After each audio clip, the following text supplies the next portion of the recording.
Okay, hello kabayan. Sa mga naghahanap ng transient pala, ito yung transient na malapit sa Nelly. Kung alam mo yung Carrefour Nelly, ang harap dito ay may ASE Company.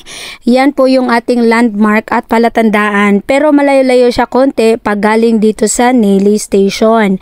So, ito po yung pinagmulan natin galing sa Nelly Station. So, yan yung katabi ng Carrefour. May Nitori sa harap, may Nitori.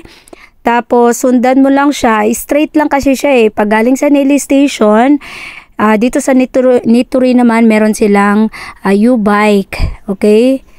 Tapos, yan yung pinagmulan galing sa Nelly Station. Yan yung road na yan. Straight lang po yan. So, ito yung Jonghua Road. So, para hindi kayo mahirapan, diretsohin nyo lang yan kung papunta tayo dun sa transient na room. Okay? Nitori.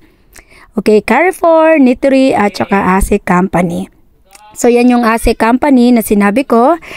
Straight lang din yan at magkasunod lang po sila sa Nitori. Okay? Para hindi kayo malito. Basta straight lang po yan para mabilis nyo lang matandaan. So, yan ang World Gym. Yan yung pinaka-last landmark natin na malapit na ito sa ating transient room. So, yung World Gym na yan, ang harap nito ay ito. So, makikita nyo naman yung pinakaharap ng World Gym ay yan. So, merong Castrol. So, yun yung pinaka-iskinita niya. May maliit na iskinita dyan sa Castrol na yan.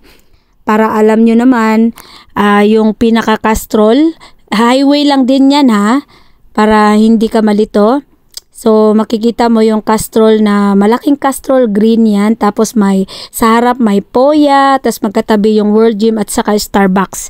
Okay, Poya, Starbucks, tapos World Gym. So, yung harap nito, yun yung Castrol na pinakita ko. Yan yung Castrol. Okay, so galing dyan sa Castrol, may maliit na iskinita. Yan ang sinasabi kong iskinita. Eh, di gabi na kasi. Kaya pinakita ko sa inyo. So galing sa Castrol, straight mo lang yung iskinita na to. Tapos pagka straight mo, may makikita kang intersection, magle-left turn ka lang or left side. So makikita mo yan. Yan yung makikita mo yung dinaanan ng motor, yan. Pag yan, sundan mo lang yung motor na yan. So pa left side ka. At yan yung, ito na yung address na ibinibigay ko sa inyo na address, exact address. Naka-Chinese naman na address to at ang palatandaan naman ito may poste, tapos ang door niya, pinaka main door ay green. Okay, so ang ating transient ay nasa 5th floor. So ito yung pinaka pintuan niya para hindi kayo malito. So, pag sa video baka hindi nyo masyadong maaninag yung address. So, i-PM ko na lang. So, yan yung pinaka niya, pintuan. Tas nasa taas, nasa 5th floor. At by the way, wala po tayong elevator. Pwede magluto. Pero wala pong elevator dyan. Okay? Tas ditong side na yan, ang talipapa. Okay? Ituturo ko din sa inyo paano pumunta. So, straight ka lang. Tas left side ka. Yung nilikuan ng motor. Yan, left side ka. Yan na yung talipapa. Okay? So, ito na yun, makita nyo. Lahat kompleto yan. May mga gulay, karne, isda. Gabi na kasi kaya konti na yung display. Pero pag sa umaga, maraming display yan. Everyday po sila nag-o-open. Yan yung maliit na talipapa na malapit. At merong 7-Eleven sa dulo.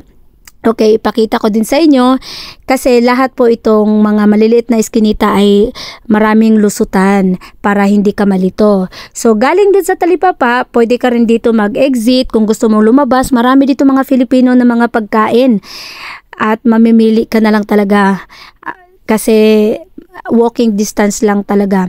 So, dito yung 7-Eleven.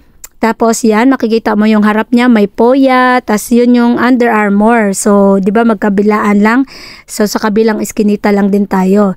So, yung 7-Eleven dyan at dito sa mga side na to, highway na yan, ay maraming mga pagkain, mga Filipino store dyan. At dun sa kabilang side, yung kabilang side ng Uniqlo, papunta dun, ay yan, Uniqlo yan. So, papunta dun ay papuntang Chungli, yan yung papunta naman ng EEC. May Filipino store dyan si Ate Mel.